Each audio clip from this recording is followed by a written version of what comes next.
Now the Ephraimites asked Gideon, "Why have you treated us like this? Why didn't you call us when you went to fight Midian?" and they challenged him vigorously. But he answered them, What have I accomplished compared to you? Aren't the gleanings of Ephraim's grapes better than the full grape harvest of Abiezer? God gave Oreb and Zeeb, the Midianite leaders, into your hands. What was I able to do compared to you? At this, their resentment against him subsided. Gideon and his 300 men, exhausted yet keeping up the pursuit, came to the Jordan and crossed it. He said to the men of Succoth, Give my troops some bread. They are worn out, and I am still pursuing Zebah and Zalmunna, the kings of Midian. But the officials of Succoth said, Do you already have the hands of Zebah and Zalmunna in your possession? Why should we give bread to your troops? Then Gideon replied, Just for that. When the Lord has given Zebah and Zalmunna into my hand, I will tear your flesh with desert thorns and briars. From there he went up to Peniel and made the same request of them. But they answered as the men of Succoth had. So he said to the men of Peniel, When I return in triumph, I will tear down this tower. Now Zebah and Zalmunna were in Karkor with a force of about 15,000 men, all that were left of the armies of the eastern peoples. 120,000 swordsmen had fallen. Gideon went up by the route of the nomads east of Nobah and Jogbehah and attacked the unsuspecting army. Zebah and Zalmunna, the two kings of Midian, fled, but he pursued them and captured them, routing their entire army. Gideon, son of Joash, then returned from the battle by the pass of Heres. He caught a young man of Succoth and questioned him, and the young man wrote down for him the names of the 77 officials of Succoth, the elders of the town. Then Gideon came and said to the men of Succoth, Here are Zebah and Zalmunna, about whom you taunted me by saying, Do you already have the hands of Zebah and Zalmunna in your possession?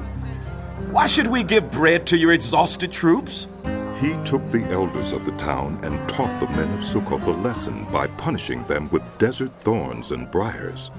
He also pulled down the tower of Peniel and killed the men of the town. Then he asked Zebah and Zalmunna, What kind of men did you kill at Tabar? Men like you, They answered. each one with the bearing of a prince. Gideon replied, Those were my brothers, the sons of my own mother. As surely as the Lord lives, if you had spared their lives, I would not kill you. Turning to Jephthah, his oldest son, he said, Kill them. But Jephthah did not draw his sword because he was only a boy and was afraid. Zebah and Zalmunna said, Come, do it yourself. As is the man, so is his strength. So Gideon stepped forward and killed them, and took the ornaments off their camels' necks. The Israelites said to Gideon, Rule over us, you, your son, and your grandson, because you have saved us from the hand of Midian. But Gideon told them, I will not rule over you, nor will my son rule over you. The Lord will rule over you. and he said, I do have one request, that each of you give me an earring from your share of the plunder. It was the custom of the Ishmaelites to wear gold earrings. They answered. We'll be glad to give them. So they spread out a garment, and each of them threw a ring from his plunder onto it.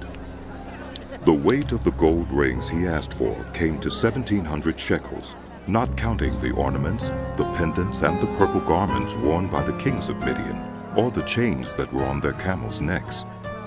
Gideon made the gold into an ephod, which he placed in Ophrah, his town. All Israel prostituted themselves by worshiping it there, and it became a snare to Gideon and his family. Thus Midian was subdued before the Israelites and did not raise its head again. During Gideon's lifetime, the land had peace 40 years. Jerubbaal, son of Joash, went back home to live. He had 70 sons of his own, for he had many wives. His concubine who lived in Shechem also bore him a son, whom he named Abimelek. Gideon, son of Joash, died at a good old age and was buried in the tomb of his father Joash in Ophrah of the Abiezrites. No sooner had Gideon died than the Israelites again prostituted themselves to the Baals. They set up Baal-berith as their god, and did not remember the Lord their God, who had rescued them from the hands of all their enemies on every side. They also failed to show any loyalty to the family of Jerubbaal, that is Gideon, in spite of all the good things he had done for them. Abimelek, son of Jerubbaal, went to his mother's brothers in Shechem and said to them and to all his mother's clan, Ask all the citizens of Shechem, which is better for you, to have all 70 of Jerubbaal's sons rule over you, or just one man? Remember, I am your flesh and blood. When the brothers repeated all this to the citizens of Shechem, they were inclined to follow Abimelek, for they said, He is related to us. They gave him 70 shekels of silver from the temple of Baal-berith, and Abimelek used it to hire reckless scoundrels who became his followers. He went to his father's home in Ophrah, and on one stone murdered his 70 brothers, the sons of Jerubbaal. But Jotham, the youngest son of Jerubbaal, escaped by hiding. Then all the citizens of Shechem and Beth Millo gathered beside the great tree at the pillar in Shechem to crown Abimelek king. When Jotham was told about this, he climbed up on the top of Mount Gerizim and shouted to them, Listen to me, citizens of Shechem, so that God may listen to you. One day the trees went out to anoint a king for themselves. They said to the olive tree, Be our king. But the olive tree answered, Should I give up my oil, by which both gods and human beings are honored, to hold sway over the trees? Next the tree said to the fig tree, Come and be our king. But the fig tree replied, Should I give up my fruit, so good and sweet, to hold sway over the trees? Then the tree said to the vine, Come and be our king.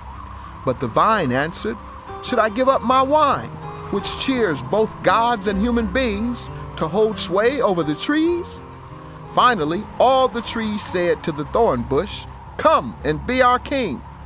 The thorn bush said to the trees, If you really want to anoint me king over you, come and take refuge in my shade.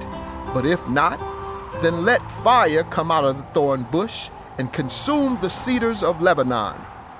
Have you acted honorably and in good faith by making Abimelek king? Have you been fair to Jerubbaal and his family?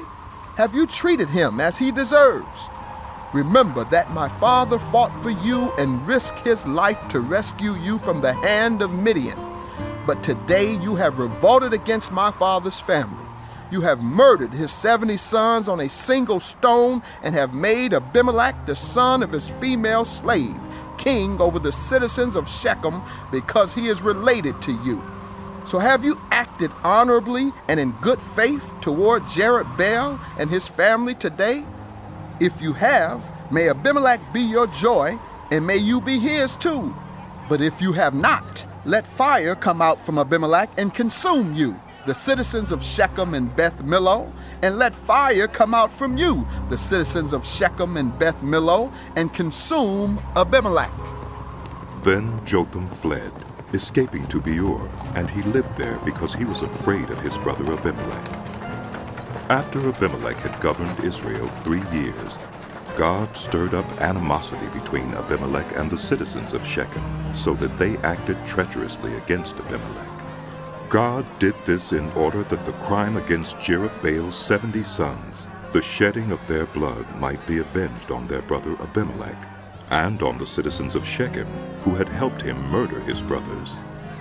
In opposition to him, these citizens of Shechem set an ambush on the hilltops to rob everyone who passed by, and this was reported to Abimelek.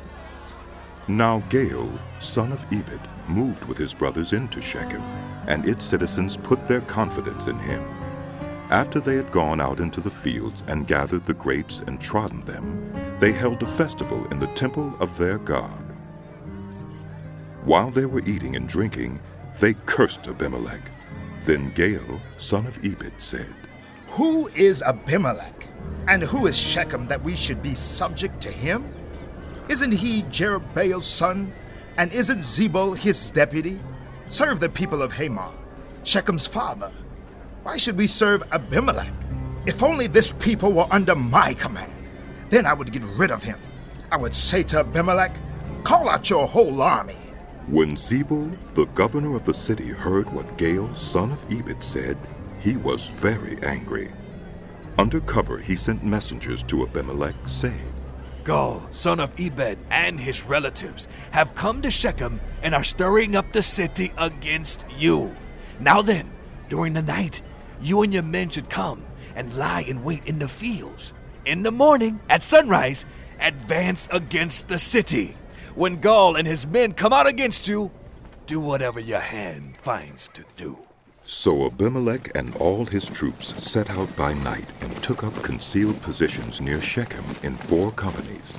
Now Gaal, son of Ebed, had gone out and was standing at the entrance of the city gate just as Abimelek and his troops came out from their hiding place. When Gaal saw them, he said to Zebah, Look, people are coming down from the tops of the mountains. Zebah replied, You mistake the shadows of the mountains for men. But Gaal spoke up again. Look, people are coming down from the central hill, and a company is coming from the direction of the diviner's tree. Then Zebah said to him, Where is your big talk now? You who said, Who is Abimelek that we should be subject to him? Aren't these the men you ridiculed? Go out and fight them. So Gaal led out the citizens of Shechem and fought Abimelek. Abimelek chased him all the way to the entrance of the gate, and many fell slain as they fled. Abimelek stayed in Arumah, and Zebah drove Gaal and his relatives out of Shechem. The next day, the people of Shechem went out to the fields, and this was reported to Abimelek. So he took his troops, divided them into 3 companies, and set an ambush in the fields. When he saw the people coming out of the city, he rose to attack them. Abimelek and the companies with him rushed forward to a position at the entrance of the city gate.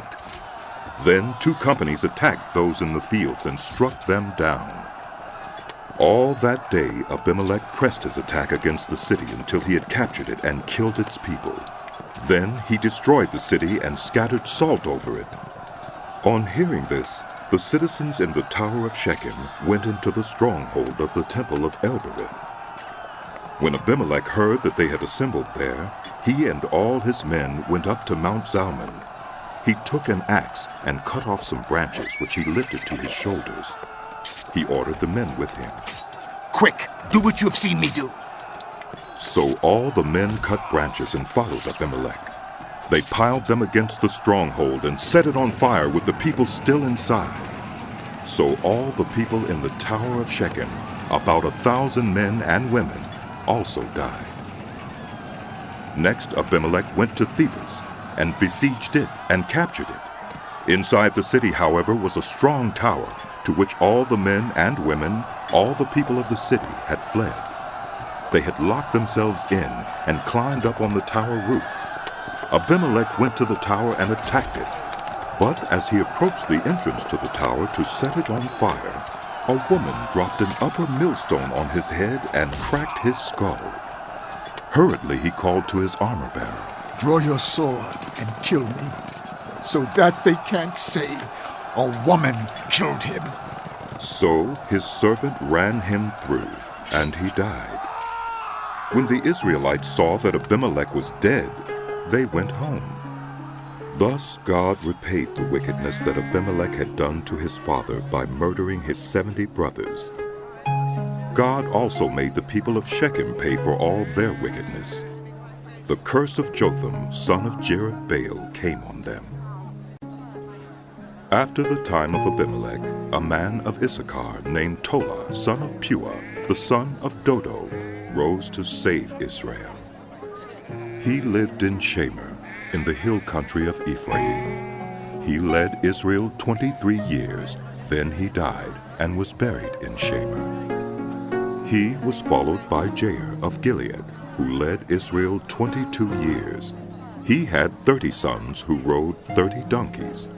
They controlled 30 towns in Gilead, which to this day are called Jair. When Jair died, he was buried in Canaan. Again the Israelites did evil in the eyes of the Lord. They served the Baals and the Ashtoreths, and the gods of Aram, the gods of Sidon, the gods of Moab, the gods of the Ammonites, and the gods of the Philistines. And because the Israelites forsook the Lord and no longer served him, he became angry with them. He sold them into the hands of the Philistines and the Ammonites, who that year shattered and crushed them. For 18 years they oppressed all the Israelites on the east side of the Jordan in Gilead, the land of the Amorites. The Ammonites also crossed the Jordan to fight against Judah, Benjamin, and the house of Ephraim, and Israel was in great distress. Then the Israelites cried out to the Lord. We have sinned against you, forsaking our God and serving the Baals. The Lord replied, When the Egyptians, the Amorites, the Ammonites, the Philistines, the Sidonians, the Amalekites, and the Maonites oppressed you, and you cried to me for help, did I not save you from their hands? But you have forsaken me and served other gods, so I will no longer save you. Go and cry out to the gods you have chosen. Let them save you when you are in trouble. But the Israelites said to the Lord, We have sinned. Do with us whatever you think best. But please, rescue us now. Then they got rid of the foreign gods among them and served the Lord, and he could bear Israel's misery no longer. When the Ammonites were called to arms and camped in Gilead, the Israelites assembled and camped at Mizpah. The leaders of the people of Gilead said to each other, Whoever will take the lead in attacking the Ammonites will be head over all who live in Gilead. Jephthah, the Gileadite, was a mighty warrior. His father was Gilead. His mother was a prostitute. Gilead's wife also bore him sons, and when they were grown up, they drove Jephthah away. You are not going to get any inheritance in our family, they said, because you are the son of another woman. So Jephthah fled from his brothers and settled in the land of Tob, where a gang of scoundrels gathered around him and followed him. Some time later, when the Ammonites were fighting against Israel, the elders of Gilead went to get Jephthah from the land of Tob. Come, they said, be our commander so we can fight the Ammonites. Jephthah said to them, Didn't you hate me and drive me from my father's house? Why do you come to me now when you're in trouble? The elders of Gilead said to him, Nevertheless, we are turning to you now. Come with us to fight the Ammonites, and you will be head over all of us who live in Gilead. Jephthah answered, Suppose you take me back to fight the Ammonites, and the Lord gives them to me. Will I really be your head? The elders of Gilead replied, The Lord is our witness. We will certainly do as you say. So Jephthah went with the elders of Gilead, and the people made him head and commander over them. And he repeated all his words before the Lord in Mizpah. Then Jephthah sent messengers to the Ammonite king with the question, What do you have against me that you have attacked my country? The king of the Ammonites answered Jephthah's messengers, When Israel came up out of Egypt, they took away my land from the Arnon to the Jabbok, all the way to the Jordan. Now give it back peaceably. Jephthah sent back messengers to the Ammonite king, saying, This is what Jephthah says. Israel did not take the land of Moab or the land of the Ammonites. But when they came up out of Egypt, Israel went through the wilderness to the Red Sea and on to Kadesh. Then Israel sent messengers to the king of Edom, saying, Give us permission to go through your country. But the king of Edom would not listen. They sent also to the king of Moab, and he refused. So Israel stayed at Kadesh. Next they traveled through the wilderness, skirted the lands of Edom and Moab, passed along the eastern side of the country of Moab, and camped on the other side of the Arnon. They did not enter the territory of Moab, for the Arnon was its border. Then Israel sent messengers to Sihon, king of the Amorites, who ruled in Heshbon, and said to him, Let us pass through your country to our own place. Sihon, however, did not trust Israel to pass through his territory. He mustered all his army and encamped at Jahaz and fought with Israel. Then the Lord, the God of Israel, gave Sihon and his whole army into Israel's hands, and they defeated them. Israel took over all the land of the Amorites who lived in that country, capturing all of it from the Arnon to the Jabbok, and from the desert to the Jordan. Now since the Lord, the God of Israel, has driven the Amorites out before his people Israel, what right have you to take it over? Will you not take what your god Chemosh gives you? Likewise, whatever the Lord our God has given us, we will possess. Are you any better than Balak, son of Zippor, king of Moab? Did he ever quarrel with Israel or fight with them? For 300 years, Israel occupied Heshbon, Aroer, the surrounding settlements, and all the towns along the Arnon. Why didn't you retake them during that time? I have not wronged you, but you are doing me wrong by waging war against me. Let the Lord, the judge, decide the dispute this day between the Israelites and the Ammonites. The king of Ammon, however, paid no attention to the message Jephthah sent him. Then the Spirit of the Lord came on Jephthah. He crossed Gilead and Manasseh, passed through Mizpah of Gilead, and from there he advanced against the Ammonites, and Jephthah made a vow to the Lord. If you give the Ammonites into my hands, whatever comes out of the door of my house to meet me when I return in triumph from the Ammonites will be the Lord's, and I will sacrifice it as a burnt offering. Then Jephthah went over to fight the Ammonites, and the Lord gave them into his hands. He devastated 20 towns from Aurora to the vicinity of Minnith, as far as Abel-Keramim. Thus Israel subdued Ammon. When Jephthah returned to his home in Mizpah, who should come out to meet him but his daughter, dancing to the sound of timbrels? She was an only child. Except for her, he had neither son nor daughter. When he saw her, he tore his clothes and cried, "No, my daughter, you have brought me down, and I am devastated. I have made a vow to the Lord that I cannot break." My father, she replied, you have given your word to the Lord. Do to me, just as you promised, now that the Lord has avenged you of your enemies, the Ammonites. But grant me this one request. She said, give me 2 months to roam the hills and weep with my friends, because I will never marry. You may go, he said, and he let her go for 2 months. She and her friends went into the hills and wept because she would never marry. After the 2 months, she returned to her father, and he did to her as he had vowed, and she was a virgin. From this comes the Israelite tradition that each year the young women of Israel go out for 4 days to commemorate the daughter of Jephthah the Gileadite. The Ephraimite forces were called out, and they crossed over to Zaphon and said to Jephthah, "Why did you go to fight the Ammonites without calling us to go with you? We're going to burn down your house over your head." Jephthah answered, I and my people were engaged in a great struggle with the Ammonites, and although I called, you didn't save me out of their hands. When I saw that you wouldn't help, I took my life in my hands and crossed over to fight the Ammonites, and the Lord gave me the victory over them. Now why have you come up today to fight me? Jephthah then called together the men of Gilead and fought against Ephraim. The Gileadites struck them down, because the Ephraimites had said, "You Gileadites are renegades from Ephraim and Manasseh." The Gileadites captured the fords of the Jordan leading to Ephraim. And whenever a survivor of Ephraim said, "Let me cross over," the Gileadites asked him, "Are you an Ephraimite?" If he replied, "No," they said, "All right, say Shibboleth." If he said, Sibboleth, because he could not pronounce the word correctly, they seized him and killed him at the fords of the Jordan. 42,000 Ephraimites were killed at that time. Jephthah led Israel 6 years.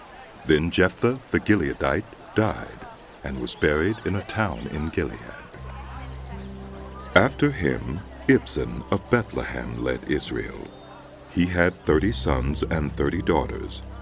He gave his daughters away in marriage to those outside his clan. And for his sons, he brought in 30 young women as wives from outside his clan. Ibzan led Israel 7 years. Then Ibzan died and was buried in Bethlehem. After him, Elon, the Zebulunite, led Israel 10 years. Then Elon died and was buried in Ajalon in the land of Zebulun. After him, Abdon, son of Hillel from Pirathon, led Israel. He had 40 sons and 30 grandsons who rode on 70 donkeys. He led Israel 8 years. Then Abdon, son of Hillel, died and was buried at Pirathon in Ephraim in the hill country of the Amalekites. Again the Israelites did evil in the eyes of the Lord. So the Lord delivered them into the hands of the Philistines for 40 years. A certain man of Zorah named Manoah, from the clan of the Danites, had a wife who was childless, unable to give birth. The angel of the Lord appeared to her and said, "You are barren and childless, but you're going to become pregnant and give birth to a son. Now, see to it that you drink no wine or other fermented drink, and that you do not eat anything unclean. You will become pregnant and have a son, whose head is never to be touched by a razor, because the boy is to be a Nazirite, dedicated to God from the womb. He will begin to deliver Israel from the hands of the Philistines." Then the woman went to her husband and told him, "A man of God came to me. He looked like an angel of God, very awesome. I didn't ask him where he came from, and he didn't tell me his name. But he said to me, 'You will become pregnant and have a son.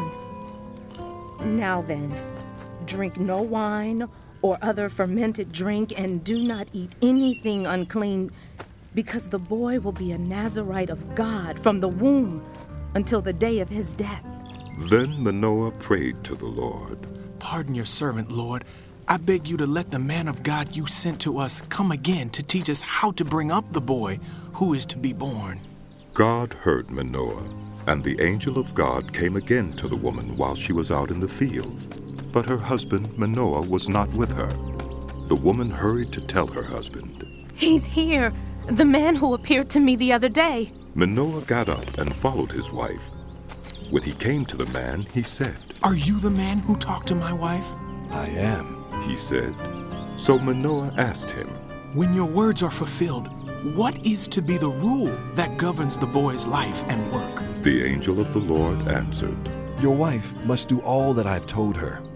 She must not eat anything that comes from the grapevine, nor drink any wine or other fermented drink, nor eat anything unclean.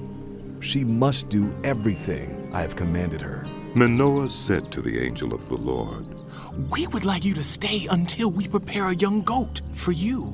The angel of the Lord replied, "Even though you detain me, I will not eat any of your food. But if you prepare a burnt offering, offer it to the Lord." Manoah did not realize that it was the angel of the Lord. Then Manoah inquired of the angel of the Lord, What is your name, so that we may honor you when your word comes true?" He replied, "Why do you ask my name? It is beyond understanding." Then Manoah took a young goat, together with the grain offering, and sacrificed it on a rock to the Lord. And the Lord did an amazing thing while Manoah and his wife watched.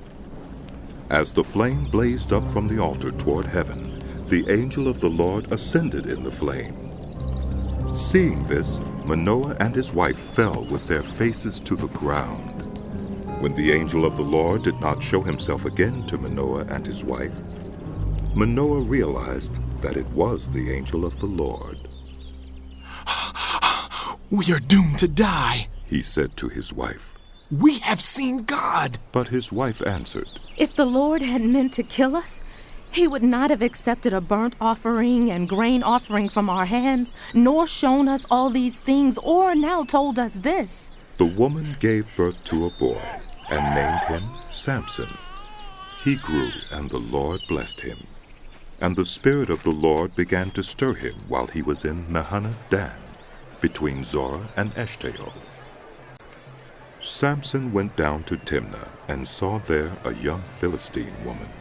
When he returned, he said to his father and mother, I have seen a Philistine woman in Timnah. Now get her for me as my wife. His father and mother replied, Isn't there an acceptable woman among your relatives or among all our people? Must you go to the uncircumcised Philistines to get a wife? But Samson said to his father, Get her for me. She's the right one for me. His parents did not know that this was from the Lord, who was seeking an occasion to confront the Philistines, for at that time they were ruling over Israel. Samson went down to Timnah together with his father and mother. As they approached the vineyards of Timnah, suddenly a young lion came roaring toward him. The Spirit of the Lord came on him in power, so that he tore the lion apart with his bare hands, as he might have torn a young goat. But he told neither his father nor his mother what he had done. Then he went down and talked with the woman, and he liked her. Some time later, when he went back to marry her, he turned aside to look at the lion's carcass, and in it he saw a swarm of bees and some honey.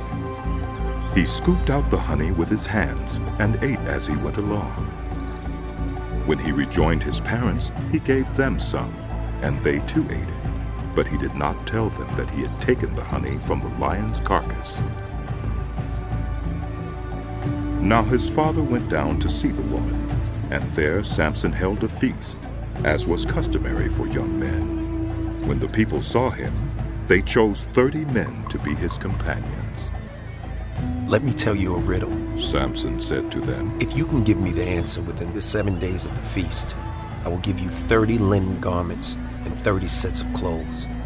If you can't tell me the answer, you must give me 30 linen garments and 30 sets of clothes. Tell us your riddle, they said. Let's hear it. He replied, Out of the eater, something to eat. Out of the strong, something sweet. For 3 days they could not give the answer. On the 4th day, they said to Samson's wife, Coax your husband into explaining the riddle for us, or we will burn you and your father's household to death. Did you invite us here to steal our property? Then Samson's wife threw herself on him, sobbing. You hate me. You don't really love me. You've given my people a riddle, but you haven't told me the answer. I haven't even explained it to my father or mother, he replied. So why should I explain it to you? She cried the whole 7 days of the feast. So on the 7th day he finally told her, because she continued to press him. She in turn explained the riddle to her people. Before sunset on the 7th day, the men of the town said to him, What is sweeter than honey? What is stronger than a lion? Samson said to them, If you had not plowed with my heifer, you would not have solved my riddle. Then the Spirit of the Lord came on him in power. He went down to Ashkelon, struck down 30 of their men, stripped them of everything, and gave their clothes to those who had explained the riddle. Burning with anger, he returned to his father's home, and Samson's wife was given to one of his companions who had attended him at the feast.